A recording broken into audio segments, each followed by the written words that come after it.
The year is 32 BC, the great Roman general Marcus Antonius.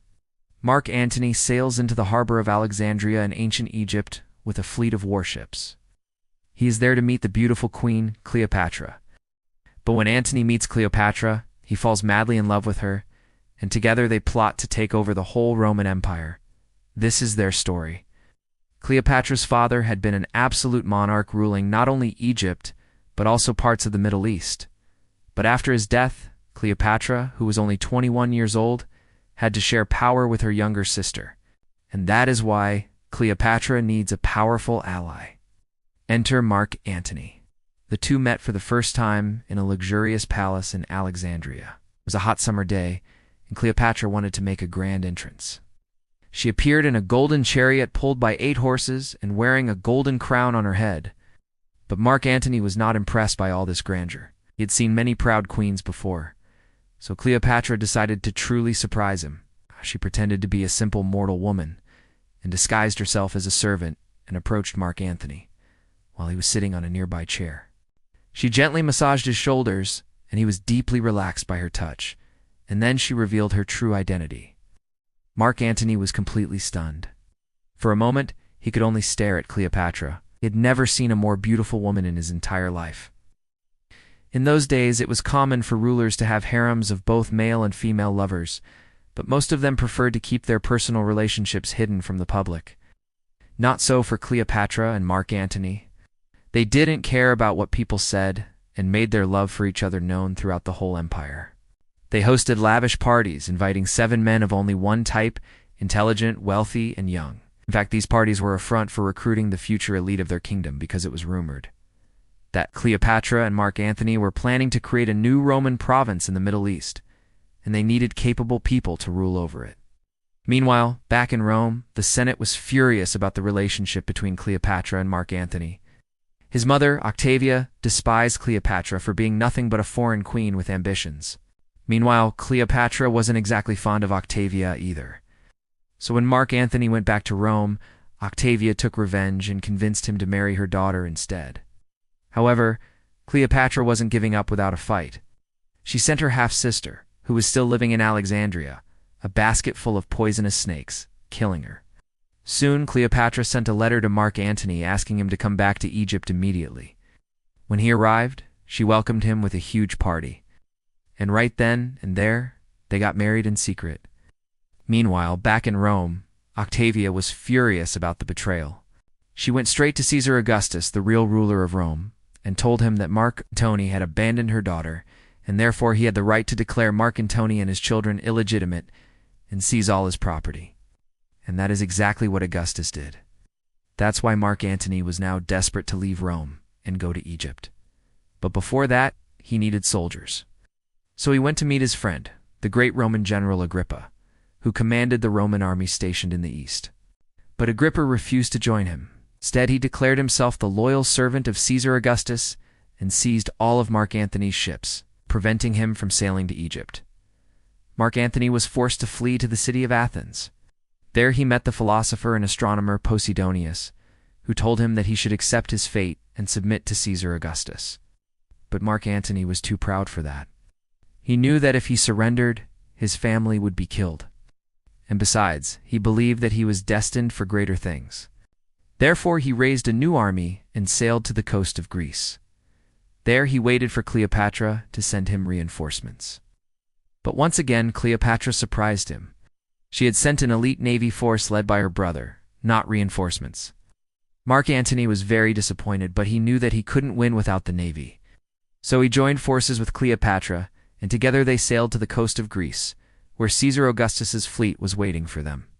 This was the Battle of Actium, one of the largest naval battles in the ancient world, with 2,000 ships fighting over the course of 2 days.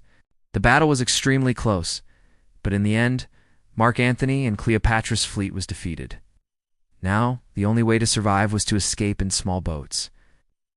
As soon as the battle was lost, Cleopatra disappeared in one of the boats. She had fled to Egypt, but what about Mark Antony? After the battle, Augustus gave orders to search every ship that was brought to Rome to find Cleopatra, but they found no trace of her. Augustus hoped that this meant that she had died. But then a fisherman named Balbus caught a woman in his net, and when he brought her to Augustus, it turned out that it was none other than Cleopatra. Augustus offered her a deal. She gave up Mark Antony and handed over all his treasure. He would allow her to live and keep all the money she earned during the relationship with Mark Antony. However, Cleopatra refused to betray her husband and chose to die instead. Then Augustus decided to show mercy and allowed her to choose the way she would die. Cleopatra asked for a venomous snake, and while she was sleeping next to Mark Antony, she let the snake bite her. Mark Antony woke up. Realizing what had happened, he grabbed his sword and ran into the courtyard of the palace. There he fell on the ground and stabbed himself with his sword. The bodyguard wanted to stop him, but Mark Antony ordered them to let him die. When the news about Mark Antony's death reached Rome, the Senate was furious. They blamed Cleopatra for ruining the life of such a great Roman.